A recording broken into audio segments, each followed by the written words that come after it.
and welcome to today's Twinkl Live, all about back to school. So thinking ahead to September today, we're going to be thinking about all things back to school, transitioning up to the next year, and during education, your child moves into a new year group every year, which I'm sure you're well aware of. So this is known as transition, and it's something that we're going to be talking about today.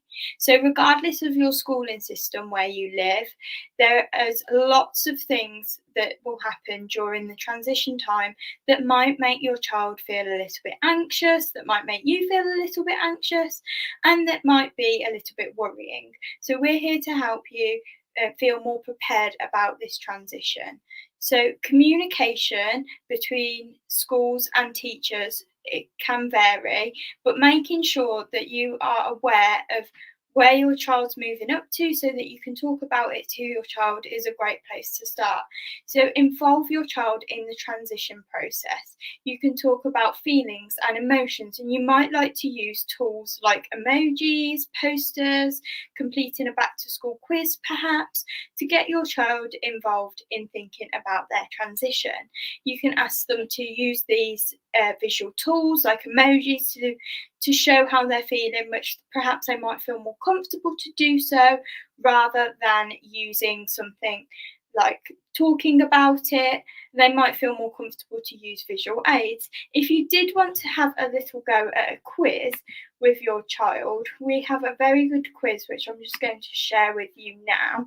So there is a quiz on our website which your child can fill out here. So it asks lots of different questions like, how often do you find it hard to get to sleep? Do you think your parents or carers like to go into school? Lots of different questions that your child can fill out independently if they're a little bit older. And then they can also have a go at using their mathematical skills by adding up each column, so adding up the total to give themselves a score about how they might be feeling, and they can share this score with you, like that they're feeling excited and positive, that they're feeling a little bit anxious, or they're feeling very anxious about going back to school. So this is a really good way to independently go through how your child is feeling, and then for them to share with you. They might not want to share it with you, but it's a really nice way for them to use a quiz to think about the transition for themselves. Even if they're transitioning into the same school, going up from year 3 to year 4, for example, and they're staying in a school that they're settled in, this still can be a time where your child might feel anxious. So any age can do that quiz. If your child's a little bit younger, they might need the questions read out to them so that they can answer it to you, or write down 1, 2, or 3, just so you can make it adaptable to your child's age. And then if you're thinking that it feels a little bit strange preparing to go back to school after the holidays and getting back into a routine, there's lots of things that you can start doing now for the week ahead to get ready for school. So you might like to practice your morning routine, and your child might want to practice the morning routine. So sorry to any parents who are wanting that last lie-in. You might want to practice the morning routine and getting up, getting ready. You might want to start that healthy sleep routine now. So in the week leading up to the return, which is now, you might want to start by making bedtime a little bit earlier so that it aligns with normal bedtimes, and drawing the curtains, making it all cozy and getting into a good sleep routine, maybe reading a book, just so that your child is gradually preparing to return to school. This might also include reducing screen time, and remember to ask your child how they feel about all of these things and talk about why reducing screen time might be a good idea. And also make sure that screen time is used as a reward, for example, and avoid using screens before bed and opting for stories instead. We've already mentioned planning the morning routine and practicing the morning routine, and making sure that everything you do is regular, so creating regular meal times.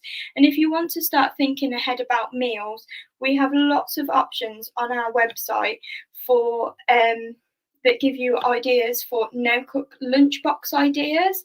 So these are this is a really good resource that prepares you and your child for lots of different ways that you can make lunches something exciting. So depending on what you have in and what your family like to eat, you could make a crunchy rainbow pasta, for example, which is included in one of the resources. Then you can discuss why it's important to have proteins, vegetables, and discuss your child's likes and dislikes to really make them look forward to starting school and having their lunches. And you could even trial making some of these lunches now, see what your child likes and dislikes, talks about what they would like in their lunchbox, and then get more of a regular routine with your eating habits as a family. And you could also do the same for morning in establishing an after school routine early on. So maybe talk about what you would do around this time. What would you do with your school uniform? Would you unpack your bag? Would you put away packed lunchbox?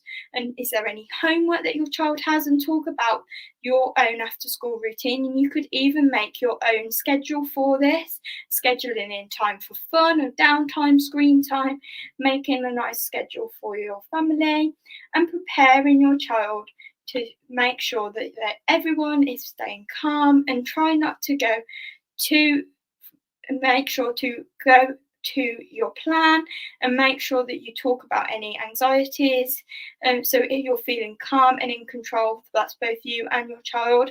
And don't do too much too soon. Don't try it all in one go.